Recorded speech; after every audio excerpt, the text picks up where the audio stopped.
হে বন্ধুগণ, তোমাদের সবাইকে স্বাগত। তো আমরা চলে এসেছি ধারকত্ব লেকচার নাম্বার 3। তো ইতিপূর্বে আমরা পড়েছিলাম গোলকীয় ধারকের ক্ষেত্রে আমাদের যেটা প্রবলেম দেখা দিয়েছিল সেটা হচ্ছে কি, বিশাল আকার গোলকের জন্য ক্যাপাসিট্যান্স বা ধারকত্ব আমরা কি পেয়েছিলাম, কম পেয়েছিলাম। সেই প্রবলেমটাকে সলভ করার জন্য আমরা পড়েছি সমান্তরাল পাত ধারক। এবং সমান্তরাল পাত ধারকের ক্ষেত্রে যেটা দেখেছিলাম যে সি এর মান গোলকের তুলনায় কিন্তু বেশি হচ্ছে, কিন্তু লাস্ট মোমেন্টে আমরা কিন্তু একটা প্রবলেম দেখেছিলাম যে দুটো, একটা পাথ হচ্ছে পজিটিভ, একটা পাথ হচ্ছে নেগেটিভ, তাহলে পরস্পরকে কি করছিল, অ্যাট্রাকশন করছিল, পরস্পরকে আকর্ষণ করছিল। এর ফলে কি হয়ে যাবে, এর ফলে দুটো পাথ সংযোগ হওয়ার সম্ভাবনা থাকে। যদি সংযোগ হয়ে যায় তাহলে এই ক্ষেত্রে শর্ট সার্কিট হবে বা পুড়ে যাওয়ার গল্প আসবে। তাহলে সেই প্রবলেমটাকে সলভ করার জন্য আমরা আজকে পড়ব পরাবৈদ্যুতিক ধ্রুবক বা পরাবৈদ্যুতিক সাবস্ট্যান্স। তো আমরা দেখেছিলাম যে দুটো পাথ ছিল, একটা হচ্ছে পজিটিভ, একটা হচ্ছে নেগেটিভ। তাহলে দুটো সমান্তরাল পাথ, এটা ছিল পজিটিভ পাথ, তার পাশাপাশি ডি ডিস্টেন্সের মধ্যে আমরা দেখেছিলাম যে আর একটা পাথ, সেটা হচ্ছে কি নেগেটিভ চার্জ। এই হচ্ছে আমাদের নেগেটিভ চার্জ। তাহলে ইলেকট্রিক ফিল্ড লাইনগুলো এই বরাবর যাচ্ছিলো, যেটাকে আমরা ই নট দ্বারা রিপ্রেজেন্ট করছিলাম, এবং এই পার্ট হচ্ছে 1, এই পাথ হচ্ছে 2। তাহলে এই ক্ষেত্রে আমরা E21 দেখেছিলাম কত আছে, সিগমা বাই 2 এপসাইলন নট, আর এখানে সিগমা হচ্ছে আমাদের Q by A epsilon naught, যেখানে এ হচ্ছে আমাদের ক্ষেত্রফল আমরা পেয়েছিলাম। এর রেসপেক্টে যদি আমরা ফোর্স দেখতে চাই তাহলে ফোর্স পেয়েছিলাম আমরা কিউ ইন্টু ই, তাহলে টোটাল হচ্ছে Q square 2a epsilon naught. তাহলে এই ছিল একটা আমাদের ফোর্স। তাহলে এর রেসপেক্টে যদি দেখতে যাই তাহলে এখানেও একটা কি পাবো, কুলম্ব বল পাবো বা অ্যাট্রাকশন ফোর্স পাবো। তাহলে এই ক্ষেত্রে প্রবলেম কি দেখা দিচ্ছে, এই ক্ষেত্রে প্রবলেম দেখা দিচ্ছে যে দুটো পাথ কি হয়ে যাবে, সংযোজক হয়ে যাবে বা সম্ভাবনা আছে। যদি হয়ে যায় তাহলে অ্যাকচুয়ালি শর্ট সার্কিট হবে। তাহলে এই প্রবলেমটাকে সলভ করার জন্য আমরা আজকে পড়ব পরাবৈদ্যুতিক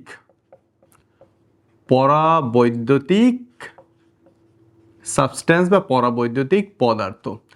কি করতে হবে, এই যে দুটো প্লেট নিয়েছি, দুটো সমান্তরাল পাত নিয়েছি, এই সমান্তরাল পাতের মিডিলে আমি কি করব, পরাবৈদ্যুতিক সাবস্ট্যান্স অ্যাড করে দেবো। এর ফলে কি হবে, এর ফলে হবে যে এটা দুটো কি হবে, সংযোগ হবে না। 2 নম্বর, অনেক গুণ কিন্তু সি এর মানটা কি হয়ে যাবে, ইনক্রিজ হয়ে যাবে। তাহলে এই পরাবৈদ্যুতিক পদার্থ বলতে কি বুঝি বা এর ক্যারেক্টারিস্টিক্স কি, এর এক্সাম্পল যদি আমি দেখি, পরাবৈদ্যুতিক পদার্থ হচ্ছে প্রথমে আমাদের কাঁচ বা যেটাকে আমরা নর্মালি গ্লাস বলে থাকি। নেক্সট হচ্ছে মাইকা জেলির মতো চিপচিপে একটা পদার্থ, মাইকা। তারপর আছে আমাদের অভ্র। ঠিক আছে, এই তিনটা হচ্ছে নর্মালি পরাবৈদ্যুতিক পদার্থ। তাহলে এর কাজ কি, পরাবৈদ্যুতিক পদার্থ এমনই একটা পদার্থ যে নিজের মধ্যে তড়িৎ প্রবাহ করতে দেবে না, বা যে নিজে তড়িৎ প্রবাহ করবে না, কিন্তু নিজের মধ্যে ইলেকট্রিক ফিল্ড ঠিক কিন্তু ডেভেলপ করতে পারবে। ব্যাপারটা হচ্ছে, আমি প্রথমে লিখে নিই, পরাবৈদ্যুতিক পদার্থ এমনই এক পদার্থ যে নিজে কি করবে, তড়িৎ প্রবাহ বা তড়িৎ প্রবাহিত করবে না। তাহলে পরাবৈদ্যুতিক পদার্থ হচ্ছে এমনই একটা পদার্থ যে নিজে তড়িৎ প্রবাহ করবে না, কিন্তু বাহ্যিক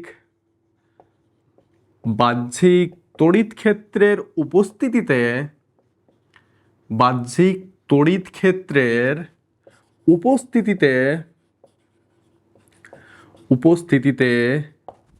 নিজের মধ্যে কি করবে, এই যে বাহ্যিক ইলেকট্রিক ফিল্ড ই নট যে ক্রিয়েট হচ্ছে, সেই বাহ্যিক ইলেকট্রিক ফিল্ডের উপস্থিতিতে সে বা পদার্থটি নিজের মধ্যে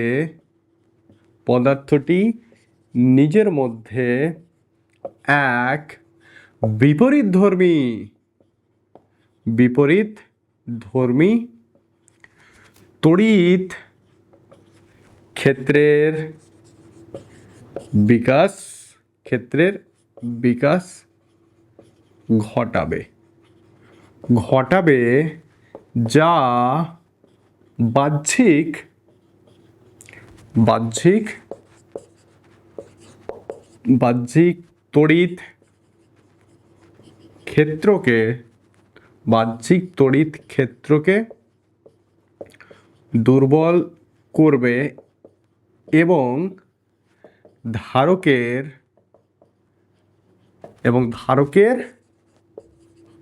ধারকত্ব বহুগুণ বৃদ্ধি করবে ঠিক আছে। তাহলে অ্যাকচুয়ালি আমরা কি দেখলাম যে নর্মাল অবস্থায় দুটো পাতকে যদি আমরা রেখে দেওয়া হয় তাহলে কি তারা পরস্পরকে আকর্ষণ করবে। এই আকর্ষণ করার ফল কি হবে, দুটো যদি কানেক্ট হয়ে যায় তাহলে শর্ট সার্কিট বা আগুন লেগে যাওয়ার সম্ভাবনা থাকে। সেই সম্ভাবনাকে বা সেই প্রবলেমটাকে ওভারকাম করার জন্য এই দুই পাতের মধ্যে আমরা কি ইউজ করব, পরাবৈদ্যুতিক পদার্থ বা ডাই ইলেকট্রিক সাবস্টেন্স ইউজ করব। এক্সাম্পল হচ্ছে কাঁচ, মাইকা, অভ্র। এবং পরাবৈদ্যুতিক পদার্থের যদি বৈশিষ্ট্য বা ক্যারেক্টারিস্টিক্স আমি দেখতে যাই তাহলে কেমন হবে, যে নিজে তড়িৎ প্রবাহ করবে না, নিজে কিন্তু কারেন্ট ফ্লো করবে না, কিন্তু নিজের মধ্যে এক ইলেকট্রিক ফিল্ড ডেভেলপ করবে। কিন্তু যে নিচে তড়িৎ প্রবাহ করবে না কিন্তু বাহ্যিক তড়িৎ ক্ষেত্রের উপস্থিতিতে, এই যে ই নট বাহ্যিক তড়িৎ ক্ষেত্রের উপস্থিতিতে পদার্থটি নিজের মধ্যে এক বিপরীতধর্মী তড়িৎ ক্ষেত্রের বিকাশ ঘটাবে যা বাহ্যিক তড়িৎ ক্ষেত্রকে দুর্বল করবে এবং কি করবে, ধারকের ধারকত্ব বহুগুণ বৃদ্ধি করবে। তাহলে অ্যাকচুয়াল কি ঘটনা ঘটে আমরা এখন দেখব। যদি এটা একটা সমান্তরাল পাত নিলাম এবং এই পাশে একটা সমান্তরাল পাত নিলাম যেখানে চার্জ কি থাকবে, মাইনাস কিউ। ঠিক আছে, এই ক্ষেত্রে চার্জ হচ্ছে আমাদের প্লাস সিগমা, মানে একক আধানে চার্জের পরিমাণ হচ্ছে প্লাস সিগমা, এই ক্ষেত্রে হচ্ছে মাইনাস সিগমা, বা total charge plus Q. Area আমরা যদি নিই তাহলে এ বলতে পারি, তাহলে সিগমা ইকুয়াল টু কি হবে, কিউ বাই এ আমরা দেখে এসেছিলাম। এখন এর মধ্যে কি করলাম, এর মধ্যে আমি একটা ডাই ইলেকট্রিক সাবস্ট্যান্স বা পরাবৈদ্যুতিক পদার্থকে আমি অ্যাড করলাম। পরাবৈদ্যুতিক পদার্থকে যদি আমি অ্যাড করি, পরাবৈদ্যুতিক পদার্থ, এই পদার্থকে যদি অ্যাড করি আমি, তাহলে কি করবে, সে কিন্তু কারেন্ট ফ্লো করবে না, কারেন্ট ফ্লো করতে পারবে না, কিন্তু নিজের মধ্যে ইলেকট্রিক ফিল্ড ডেভেলপ করবে। তাহলে এই যে বাইরে একটা প্লেট ছিল পজিটিভ, একটা নেগেটিভ ছিল, তাহলে তার জন্য বাহ্যিক আমাদের ই নট বা তড়িৎ ক্ষেত্র যেটা পাবো সেটা হচ্ছে ই নট, যেটাকে আমরা বলবো এক্সটার্নাল ইলেকট্রিক ফিল্ড, যেটা দুটো পাথের জন্য পেয়েছিলাম। এখন এই প্লাস এবং মাইনাসের মধ্যে একটা পরাবৈদ্যুতিক সাবস্ট্যান্স পদার্থ, যেটা নর্মালি আমরা পরাবৈদ্যুতিক ধ্রুবক কে হিসাবে পড়বো, তাহলে কে কি করলাম, বসিয়ে দিলাম। এর ফলে কি হবে, এর ফলে এই পদার্থের মধ্যে পোলারাইজেশনের ঘটনা ঘটবে। পোলারাইজেশন ঘটবে মানে বলতে চাইছি একটা নেগেটিভ আর একটা পজিটিভ কি হয়ে যাবে, পরস্পর দূরে সরতে শুরু করবে।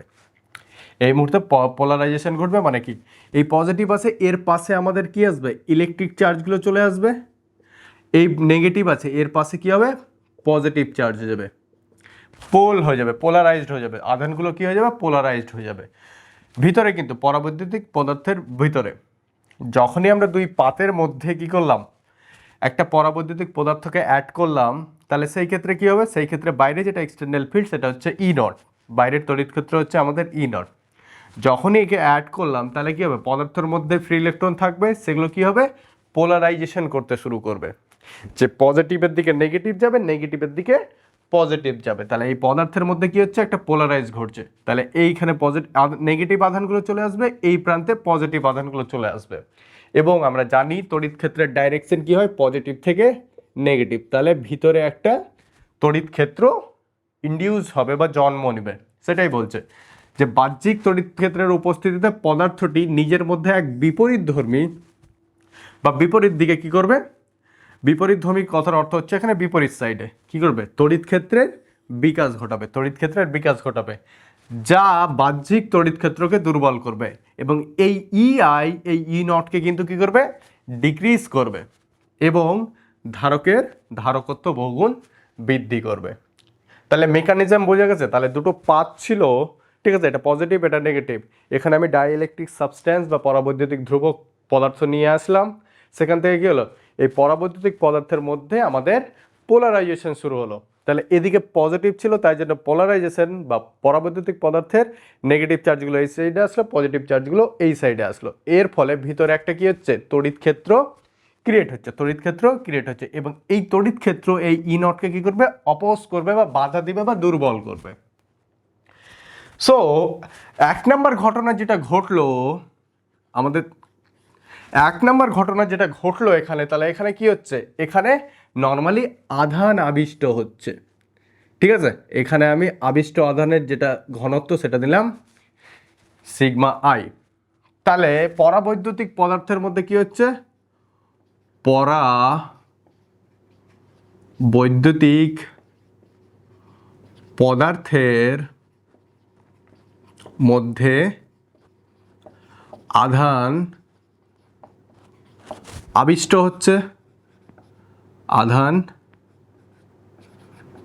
আবিষ্ট হচ্ছে বা আধানের সৃষ্টি হচ্ছে বা তৈরি হচ্ছে। এই যে পোলারাইজেশন হওয়ার পর কি হচ্ছে, ফ্রি আধান চলে আসছে। তাহলে কি পরাবৈদ্যুতিক পদার্থের মধ্যে এখন কি হচ্ছে, আধান আবিষ্ট হচ্ছে। সেই আধানের কোয়ান্টিটিটা আমি কি লিখলাম, সেই আধানের কোয়ান্টিটি বা চার্জ বা আধান ঘনত্ব আমরা এই ক্ষেত্রে কত পেয়েছি, এই ক্ষেত্রে আমরা আধান ঘনত্ব পেয়েছি ভিতরে, কিন্তু সেটা হচ্ছে sigma I, I for induce. এই কিন্তু এর ডেফিনেশন বা এর ম্যাথামেটিক্যাল এক্সপ্রেশন চাই যে পরাবৈদ্যুতিক পদার্থের মধ্যে সিগমা আই যে জেনারেট হয়েছে তার ভ্যালু কত। তাহলে ফার্স্ট কথা, যখন পোলারাইজেশন করলাম বা পরাবৈদ্যুতিক পদার্থকে বসালাম, তখন পোলারাইজেশন শুরু হলো। পোলারাইজেশন হওয়ার ফলে কী হলো, নতুন আধান কী হলো, আবিষ্ট হলো, এবং সেই আধানের ঘনত্ব নিলাম আমরা সিগমা আই। ঠিক আছে, এখন নর্মালি যদি দেখি 2 নম্বর গল্প কি দেখব, 2 নম্বর গল্প দেখব যে E I oppose E not. তাহলে এই যে ভিতরে যে একটা তড়িৎ ক্ষেত্র সৃষ্টি হয়েছে, এই তড়িৎ ক্ষেত্রটা কি করবে, বাইরে যেটা তৈরি বাহ্যিক যেটা তড়িৎ ক্ষেত্র আছে সেটাকে কি করবে, বাধা প্রদান করবে। সেই ক্ষেত্রে বাধা প্রদান করবে। এই ক্ষেত্রে আমাদের শুধু ছিল কি ই নট, এখন কি হয়ে গেছে, দুটো চলে এসছে পরস্পর বিপরীত। আর আমরা জানি তড়িৎ ক্ষেত্র হচ্ছে একটা ভেক্টর কোয়ান্টিটি। তাহলে এই ক্ষেত্রে আমরা কি লিখব, এই ক্ষেত্রে আমরা ই নট ইকুয়াল টু লিখি ই নট মাইনাস ই আই। তাহলে যখন দুটো সমান্তরাল পাথ নিয়েছিলাম, ইলেকট্রিক ফিল্ড ছিল আমাদের ই নট, যখন পরাবৈদ্যুতিক ধ্রুবক নিয়ে এলাম, এই ক্ষেত্রে আমাদের ই নেট পেয়ে গেলাম ই নট মাইনাস ই আই। ঠিক আছে, তাহলে 1 নম্বর গল্প হচ্ছে আধান আবিষ্ট হচ্ছে, সেই আধান আবিষ্ট হওয়ার পরিমাণটা কি লিখলাম আমরা, সিগমা আই লিখলাম। 2 নম্বর হচ্ছে এই ক্ষেত্রে ই আই কি করবে, ই নটকে অপোজ করবে বা বাধা প্রদান করবে, বা এই ক্ষেত্রে আমি কি বলেছি, দুর্বল করবে। তাহলে আলটিমেট আমরা ই নেট ইকুয়াল টু কী পাবো, E naught minus E I. Normally কী হবে, ই নট সর্বদাই কিন্তু ই আই থেকে বেশি হবে, বাইরে যেটা ইলেকট্রিক ফিল্ড আছে সেটার মান সবসময় বেশি হবে। একটা কন্ডিশন আছে যেই ক্ষেত্রে আমাদের সমান হবে, সেটা আমি এই চ্যাপ্টারের লাস্টে বলছি, এই লেকচারের। তাহলে 1 নম্বর পেলাম এইটা, 2 নম্বর পেলাম এটা।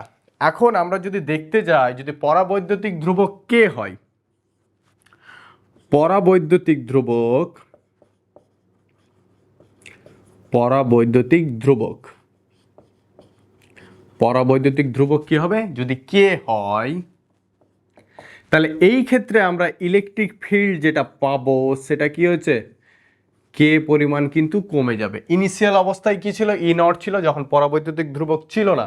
যখন পরাবৈদ্যুতিক ধ্রুবককে বসিয়ে দিলাম বা পরাবৈদ্যুতিক পদার্থ বসিয়ে দিলাম দুই প্লেটের মাঝে, তখন আমাদের ইলেকট্রিক ফিল্ড কি হবে, এই যে পরাবৈদ্যুতিক কনস্ট্যান্ট পরিমাণ কি হয়ে যাবে, কমে যাবে। তাহলে ই এর মান কি হচ্ছে, আলটিমেট কমে যাচ্ছে। এখানেও দেখতে পাচ্ছি যে ই নট মাইনাস ই আই হচ্ছে, তাহলে ই নেটের মানটা কমছে। কতটা কমছে, পরাবৈদ্যুতিক ধ্রুবক যদি কে হয় তাহলে কে পরিমাণ এখানে কমে যাবে। ঠিক আছে, তাহলে আমরা 3টা গল্প পেলাম, এই একটা গল্প, এই একটা গল্প, এই একটা গল্প। এখন আমাদের বের করতে হবে এই যে পরাবৈদ্যুতিক পদার্থের মধ্যে আধানটা যে আবিষ্ট হচ্ছে সিগমা আই, এই সিগমা আইকে এখন আমরা বের করব, আধান ঘনত্ব। এখন আমরা বের করতে চলেছি আবিষ্ট আধান ঘনত্ব। তাহলে সিগমা এর মানটা কত হবে বা ম্যাথামেটিক্যাল এক্সপ্রেশন কত হবে সেটা দেখব। তাহলে আমরা যদি নর্মাল অবস্থায় দেখি উইদাউট পরাবৈদ্যুতিক পদার্থ, তাহলে এই প্লেটের জন্য একটা ইলেকট্রিক ফিল্ড পাবো, এই প্লেটের জন্য একটা ইলেকট্রিক ফিল্ড পাবো। তাহলে একটা পেয়েছিলাম E1, সেটা হচ্ছে সিগমা বাই 2 এপসাইলন নট, এবং E2 পেয়েছিলাম আমরা কত, সিগমা বাই 2 এপসাইলন নট, মনে আছে? তাহলে এই ক্ষেত্রে আমরা E নট কত পাবো, E1 প্লাস E2, দুটো ডাইরেকশন সেম হবে, তাই জন্য আমরা আলটিমেট পেয়েছিলাম সিগমা বাই এপসাইলন নট। তাহলে E নট ইকুয়াল টু আমরা কত পাচ্ছি, সিগমা বাই এপসাইলন নট। ঠিক আছে, দুটো পাতের জন্য যে টোটাল ইলেকট্রিক ফিল্ড মানে বাইরের ইলেকট্রিক ফিল্ডটা কত হবে, এত। যখন আমি পরাবৈদ্যুতিক পদার্থ দিয়ে দিলাম, তাহলে কি হচ্ছে, তার এগেনস্টে একটা কি হচ্ছে, ইলেকট্রিক ফিল্ড জেনারেট হচ্ছে, তার এগেনস্টে ইলেকট্রিক ফিল্ড জেনারেট হচ্ছে, তার এর মান কত হবে, তাহলে বহিস্থ তড়িৎ ক্ষেত্রের মান কত হবে, তড়িৎ ক্ষেত্রের মান সেটাকে আমরা কি লিখবো, EI লিখবো, এবং কতটা চার্জ ইন্ডিউস হয়েছে, আধান ঘনত্ব হচ্ছে সিগমা আই, আর আমরা এয়ার মিডিয়ামে নিয়েছি, তাই জন্য আমরা কি লিখবো, এটা অবশ্যই কি যা ঘটনা ঘটছে কিন্তু এয়ার মিডিয়ামে, তাই জন্য এপসাইলন নট। তাহলে E নট হচ্ছে আমাদের এটা, আর EI হচ্ছে এটা। আমরা মনে রাখবো যে এই সিগমার মান অবশ্যই কি হবে, অবশ্যই সিগমা আই থেকে বেশি হবে, কারণ বহিস্থ ইলেকট্রিক ফিল্ড সবসময় বেশি। তাহলে এই দুই গল্প পেলাম। এখন একটু আগে আমরা পড়লাম যে ই নেট ইকুয়াল টু কত হবে, এত। সো ওখান থেকে আমরা যদি দেখি, এখন E net equal to E naught minus EI। তো ই নেট ইকুয়াল টু আবার পেলাম ই নট বাই কে, যেহেতু পরাবৈদ্যুতিক পদার্থ কি করেছি আমরা অ্যাড করেছি, তাহলে ই নট বাই কে, এখানে E naught minus EI। E নটের ভ্যালু পেয়ে গেছি, EI এর ভ্যালু পেয়ে গেছি, তাহলে যদি বসিয়ে দিই তাহলে কি পাবো, তাহলে আমাদের কত হচ্ছে, sigma by K epsilon naught, sigma by epsilon naught minus sigma I by epsilon naught. তাহলে এপসাইলন নট কমন নেব, দিয়ে এপসাইলন নট আউট হয়ে যাবে, তারপরে সিগমা সিগমা কমন নেব, তাহলে আলটিমেট আমরা সিগমা আই ইকুয়াল টু পাবো sigma into 1 minus 1 by K. তাহলে এই পরিমাণ আধান কি হচ্ছে, পরাবৈদ্যুতিক পদার্থের মধ্যে আবিষ্ট হচ্ছে, আবিষ্ট আধান ঘনত্ব। আশা করি বোঝা গিয়েছে, ঠিক আছে। তাহলে আমরা প্রথমে কি করলাম, এই সিগমা আই দেখলাম, তো সিগমা আই কতটা জেনারেট হচ্ছে, আমাদের এই এক্সপ্রেশনটা পরীক্ষায় আসে বা এমসিকিউ নর্মালি ডাইরেক্ট জিজ্ঞেস করে, যদি পরাবৈদ্যুতিক পদার্থ যদি কে হয়, তাহলে এর মধ্যে ইনডিউসড চার্জ ডেন্সিটি বা আধান ঘনত্ব কত হবে, আমাদের এটা হবে। তাহলে আমরা দুটো পাতের জন্য আগে বের করলাম, দেন ভিতরে যতটা ইনডিউস হলো তার জন্য এখানে এটা, তাহলে এই ক্ষেত্রে এটা পাবো। দেন আমরা ইনেট ফর্মুলা জানি, ফর্মুলা বসিয়ে দিলাম ভ্যালুগুলো, তাহলে আলটিমেট পেলাম এই গল্প, ঠিক আছে। নেক্সট আমরা দেখব যে পোটেনশিয়াল বা বিভব পার্থক্যের কিরূপ পরিবর্তন হচ্ছে। তাহলে এই ক্ষেত্রে একটা দেখলাম যে ই নেট ইলেকট্রিক ফিল্ড ইনিশিয়াল অবস্থায় যা ছিল আগের ক্ষেত্রে, উইদাউট পরাবৈদ্যুতিক পদার্থের ক্ষেত্রে কি ছিল, ই নট। যখন পরাবৈদ্যুতিক পদার্থ চলে আসলো, সেটা কি হচ্ছে, পরাবৈদ্যুতিক ধ্রুবক যদি কে হয়, তাহলে সেই পরিমাণ কি হচ্ছে, ডিক্রিজ করছে। এখন আমরা দেখব যে কি দেখব, যে তড়িৎ বিভবের রেসপেক্টে যদি গল্প করি তাহলে কত আসবে বা কি হতে পারে, ঠিক আছে। তাহলে ইলেকট্রিক ফিল্ড কিন্তু কে পরিমাণ কি হচ্ছে, কমে যাচ্ছে, ইলেকট্রিক ফিল্ড কে পরিমাণ কমে যাচ্ছে। এখন আমরা বিভব দেখব, যে তড়িৎ বিভব পার্থক্যর রেসপেক্টে যদি গল্প করি তাহলে কি হবে, বিভব পার্থক্য ইন টার্মস অফ বিভব পার্থক্য। তাহলে এই ক্ষেত্রে কি হবে, যদি আমরা কি করলাম, এই একটা প্লেট নিলাম, পজিটিভ পজিটিভ পজিটিভ, এখানে হচ্ছে নেগেটিভ নেগেটিভ নেগেটিভ, ঠিক আছে, এবং এর মধ্যবর্তী ডিস্টেন্স হচ্ছে ডি। যখন সমান্তরাল দুটি পাত ছিল তখন আমরা ভ্যালুটা নিলাম ভি নট। তাহলে ভি ইকুয়াল টু আমরা পড়ে এসেছি ডেল ভি ইকুয়াল টু আমরা কি পড়েছি, মাইনাস ই ডেল আর। যেহেতু আমরা ভ্যালু নিয়ে কাজ করবো সেহেতু কি হবে, এই গল্পগুলো দেখবো না, মাইনাসটা দেখবো না। তাহলে ইনিশিয়াল অবস্থায় যখন দুটি সমান্তরাল পাত ছিল তখন সেটা নিলাম আমি ভি নট, এবং ভি নটের ফর্মুলা হবে কি, এখানে কি ছিল ই নট, এয়ার মিডিয়ামে ই নট, এবং ডিস্টেন্স কত হবে ডি। এটা কখন, যখন পরাবৈদ্যুতিক ধ্রুবক ছিল না বা পরাবৈদ্যুতিক পদার্থ এর মিডিলে ছিল না। এখন আমি কি করলাম, পরাবৈদ্যুতিক সাবস্টেন্স কি করলাম, বসিয়ে দিলাম। তাহলে পরাবৈদ্যুতিক সাবস্ট্যান্স যদি বসিয়ে দিই, তাহলে ডাইইলেকট্রিক কনস্ট্যান্ট যদি কে বসাই, কে বসানোর পর আমরা বিভব যেটা পাবো সেটা হচ্ছে ভি এবং কি হবে, আমরা যদি এখানে দেখি তাহলে কি হবে, ই এর জায়গায় কি হবে, কে পরিমাণ কমে যাবে তো অবশ্যই। তাহলে আলটিমেট যদি আমরা দেখি ভি ইকুয়াল টু কি পাবো এখন, ই নট ইন্টু ডি পাবো তো। আলটিমেট কি হচ্ছে, যখন কে পরাবৈদ্যুতিক পদার্থ যখন বসিয়ে দিয়েছি, তাহলে এই ডাইইলেকট্রিক জন্য টোটাল ইলেকট্রিক ফিল্ড কি হবে, ইনেট ইন্টু ডি। তাহলে এই ক্ষেত্রে ইনেটের মান কত পেয়েছি আমরা, E naught by K into D, এবং ই নট ডিকে আমরা কি পাবো, ই নট ডি যদি বসিয়ে দিই তাহলে আলটিমেট পাবো ভি নট বাই কে। তাহলে আলটিমেট আমরা এখানে যদি বিভবকে দেখি, তাহলে বিভবও কি হচ্ছে, কে পরিমাণ কিন্তু ডিক্রিজ করছে। ইলেকট্রিক ফিল্ড কি করেছিল, কে পরিমাণ ডিক্রিজ করেছিল, বিভব এখানে কি করছে, কে পরিমাণ ডিক্রিজ করছে। যদি এখন আমরা ধারক দেখতে যাই, মানে ধারকত্ব যদি দেখতে যাই, তাহলে ফর্মুলা হচ্ছে C equal to Q by V. C equal to Q by V. যদি ইনিশিয়াল অবস্থায় উইদাউট দ্বারা ডাইইলেকট্রিক পদার্থ, তখন আমরা লিখবো C naught Q by V naught. Initial অবস্থায় তাই ছিল। যখন আমরা পরাবৈদ্যুতিক পদার্থ অ্যাড করলাম, কে যখন আমরা অ্যাড করলাম, তখন ধারকত্ব যেটা হচ্ছে সেটা হচ্ছে সি আর Q by V. K add করার পর আমাদের ভোল্টেজ কত হয়ে গেছে, ভি। তাহলে এই ভি এর মানটা যদি আমি এখানে বসাই, তাহলে কত হবে, Q by V naught by K. তাহলে কেটা কি হয়ে যাবে, উপরে চলে যাবে। কিউ নট বাই ভি নটকে আমরা কি বলতে পারি, সি নট বলতে পারি। তাহলে C equal to C naught into K. এই যে গল্প, ইলেকট্রিক ফিল্ড কে পরিমাণ কমেছিল, পোটেনশিয়াল কে পরিমাণ কমেছিল, কিন্তু ধারকত্ব কি হয়েছে, কে পরিমাণ ইনক্রিজ করে গিয়েছে। তাহলে আমাদের এখানে দুটো লাভ হলো। একটা কি লাভ হলো, যে দুজন কি অ্যাট্রাকশন করবে না বা দুজনের মধ্যে সংঘর্ষণ হবে না। আর একটা কি করলাম, ধারকত্ব কিন্তু ইনক্রিজ হয়ে গিয়েছে। ঠিক আছে, সি কত হয়ে গেছে, সি ইন্টু কে। ইনিশিয়াল অবস্থায় যা ছিল তার থেকে কি হচ্ছে, কে পরিমাণ ইনক্রিজ করেছে। তো সমান্তরাল পাত ধারকের ধারকত্ব আমরা পড়েছিলাম, সমান্তরাল পাত ধারকের ধারকত্ব কত পড়েছিলাম, সি ইকুয়াল টু ছিল আমাদের, বা ইনিশিয়াল অবস্থায় যদি দেখি তাহলে সি নট ইকুয়াল টু কি ছিল, A epsilon naught by D ছিল। এবং পরাবৈদ্যুতিক পদার্থ অ্যাড করার পর সি আমরা কত পেয়েছি, C into C naught into K. তাহলে ভ্যালুটাও যদি বসিয়ে দিই, A epsilon naught K by D, তাহলে এই ক্ষেত্রে আমাদের ধারকত্ব কি হচ্ছে, ইনক্রিজ করছে। তাহলে ডাই ইলেকট্রিক বা পরাবৈদ্যুতিক পদার্থ অ্যাড করার ফলে একটা কি হলো, যদি লক্ষ্য করি যে পরাবৈদ্যুতিক পদার্থ ব্যবহার করার ফলে আমাদের ইলেকট্রিক ফিল্ড যা ছিল সেটা কি করছে, সেটা কিন্তু নর্মালি হ্রাস পাচ্ছে।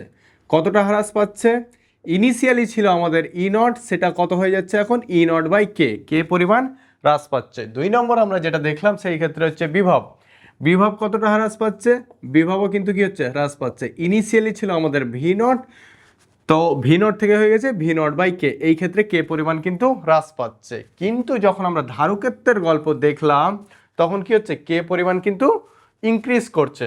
তাহলে সি ক্যাপাসিট্যান্স কি হচ্ছে, ক্যাপাসিট্যান্স কিন্তু বৃদ্ধি পাবে। কতটা বৃদ্ধি পাবে, এই ক্ষেত্রে আমাদের ইনিশিয়াল ছিল সি নট থেকে কি হয়ে যাবে, সি নট ইন্টু কে হয়ে যাবে। তাহলে কে পরিমাণ এখানে বৃদ্ধি পড়লো, ইনক্রিজ কেটে গেছে। যদি অভ্রর ক্ষেত্রে দেখি, অভ্রর ক্ষেত্রে আমাদের কে এর মান আসবে আমাদের 6। তাহলে দুই পাথের মধ্যে যদি আমি পরাবৈদ্যুতিক পদার্থ হিসাবে অভ্রকে ইউজ করি, তাহলে সি এর মান কি হবে, 6 গুণ কিন্তু ইনক্রিজ হয়ে যাবে। ঠিক আছে, তাহলে পরাবৈদ্যুতিক পদার্থ ব্যবহার, তাহলে 1 নম্বর যদি আমরা পরাবৈদ্যুতিক পদার্থের ব্যবহার দেখি, তাহলে ধারকের ধারকত্ব ইনক্রিজ করবে। 2 নম্বর কি হচ্ছিল, যেটা সংযোগ হচ্ছিল অ্যাট্রাকশনের পরে দুটো পাত কি হচ্ছিল, সংযোগ বা অ্যাট্রাকশন হচ্ছিল, সেটা আর হবে না, মানে সরাসরি সংযোগ হবে না। এর ফলে কি হবে, পাতগুলো কি হবে, পাতগুলো কিন্তু যান্ত্রিক কি বলবো, পাতগুলির মধ্যে যান্ত্রিক সহযোগিতার প্রদান করবে। এবং 3 নম্বর যেটা বলছিল, যদি হাই ভোল্টেজ হয় বা হাই কারেন্ট হয় এই ক্ষেত্রে নষ্ট হয়ে যাওয়ার সম্ভাবনা ছিল, কিন্তু পরাবৈদ্যুতিক পদার্থ যদি আমি ইউজ করি তাহলে সেই ক্ষেত্রে আমরা সেই ক্ষেত্রে আর ব্রেকডাউন, ইলেকট্রিক্যাল ব্রেকডাউন যেটা আছে সেটা কিন্তু অনেকটাই ইনক্রিজ হয়, হাই পরিমাণ কারেন্ট দিলেও সেটা আর নষ্ট হওয়ার সম্ভাবনা থাকে না। আমার নোটসে লেখা আছে, তোমরা পেয়ে যাবে। ঠিক আছে, এখন আমাদের কোশ্চেন হচ্ছে যে কোন শর্তে E naught equal to E I হতে পারে, বা আমাদের কোশ্চেন যে আমরা পরাবৈদ্যুতিক পদার্থকে ইউজ করব না, তার পরিবর্তে যদি আমি মেটাল বা কন্ডাক্টর বা মেটাল টাইপ কোনো একটা পরিবাহী ইউজ করি তখন কি হতে পারে।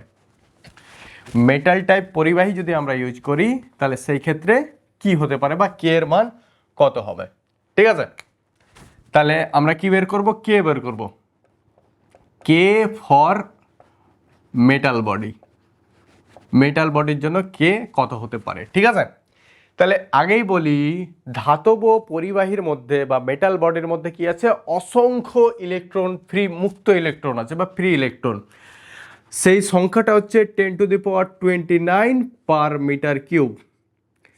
তাহলে 1 মিটার কিউব যদি আমি নিই তাহলে সেখানে আছে 10⁻29 টি ইলেকট্রন, ফ্রি ইলেকট্রন। তাহলে কি করি, যদি এখানে আমরা পরাবৈদ্যুতিক পদার্থর পরিবর্তে এখন যদি আমরা মেটালিক বডি ইউজ করি বা ধাতব প্লেট ইউজ করি, তাহলে ধাতব প্লেট এটা হচ্ছে মেটাল নিয়ে নিলাম, মেটালিক বডি, ঠিক আছে, মেটালিক বডি নিলাম। এবং এই ক্ষেত্রে কি হবে, ই নট বাইরের দিকে কাজ করবে, যেহেতু মেটালিক বা ধাতব প্লেটে কি থাকে, অসংখ্য ফ্রি ইলেকট্রন থাকে, তাহলে কি হবে, পোলারাইজড হতে শুরু করবে। তাহলে নেগেটিভ এই দিকে চলে আসবে, পজিটিভ এই সাইডে চলে আসবে, পজিটিভ কিন্তু আমাদের এই সাইডে চলে আসবে। তাহলে এর বিপরীত সাইডে একটা ইলেকট্রিক ফিল্ড ইনডিউস হবে। তো এক্সপেরিমেন্ট করে দেখা গিয়েছে যে মেটালিক বডি যদি নিই তাহলে সেই ক্ষেত্রে আমরা বাইরে যেটা ইলেকট্রিক ফিল্ড থাকে ভিতরে কিন্তু ততটাই কিন্তু কি হয়ে যায়, আবিষ্ট হয়ে যায় বা ইনডিউস হয়ে যায়। তাহলে E naught equal to E I কিন্তু হয়ে যায় ফর মেটালিক বডি বা ধাতব প্লেট বলতে পারি, মেটালিক বডি বা ধাতব প্লেট। ঠিক আছে, তাহলে এটা যদি সমান হয়ে যায় তাহলে এই ক্ষেত্রে আমরা কি বলতে পারি, আমরা কি জানি, ই নেট ইকুয়াল টু আমরা কি জানি, ই নট বাই কে জানি। তো এখন এটা যদি সমান হয়ে যায় তাহলে আলটিমেট আমরা ই নেট কত পাবো, 0 পাবো। ই নেটের ফর্মুলা কি, ই নট মাইনাস ই আই, তাহলে দুটো সমান হয়ে গেছে, তাহলে আলটিমেট 0। তাহলে ই নেট আমরা কত পাবো, এই ক্ষেত্রে 0 পাবো। তাহলে 0 equal to E naught by K, তাহলে কে এর মান কত হবে, ই নট বাই 0, যেটা কত হবে ইনফিনিটি। তাহলে ধাতব প্লেটের ক্ষেত্রে কে এর মান কত হয়, ইনফিনিটি, ধাতব প্লেটের ক্ষেত্রে ইনফিনিটি হবে। এবং আবিষ্ট আধান যদি জেনারেট করি তাহলে সেটাকে যদি আমি সিগমা আই লিখি তাহলে কত হবে, সিগমা আই এর ফর্মুলা পড়লাম আমরা, sigma I equal to sigma 1 + 1 by K. তাহলে কত হবে, সিগমা 1 + 1 বাই কি হয়ে যাবে, ইনফিনিটি। 1 বাই ইনফিনিটি হচ্ছে আমাদের 0, তাহলে sigma I equal to sigma, তাহলে বাইরের যতটা আধান ঘনত্ব আছে ভিতরেও কি হয়ে যাবে, ততটাই কিন্তু ভিতরে অবিষ্ট হয়ে যাবে। ঠিক আছে, কারণ এখানে ফ্রি ইলেকট্রন সংখ্যা কত হচ্ছে 10⁻29 পার মিটার কিউব। 1 মিটার কিউবে 10⁻29 ফ্রি ইলেকট্রন থাকে। 1 মিটার কিউব বলতে 1 মিটার 1 মিটার 1 মিটার, একটা যদি কিউব নিই, 1 মিটার কিউবের একটা কিউব নিই তাহলে এতে 10⁻29 ফ্রি ইলেকট্রন থাকে, সেটা আমরা ওহমস লয়ে পড়বো। ঠিক আছে, তাহলে আলটিমেট কি দেখলাম, ই হ্রাস পাচ্ছে, ভি হ্রাস পাচ্ছে, সি কিন্তু কে পরিমাণ ইনক্রিজ করছে, তারপরে ওর ব্যবহার দেখলাম। এবং যদি কে মেটালিক বডির জন্য আমরা বের করি তাহলে কত হবে, কে এর জন্য মান আসবে ইনফিনিটি। ঠিক আছে, আজকের জন্য এইটুকুই, দেখা হচ্ছে পরবর্তী ভিডিওতে। ওকে।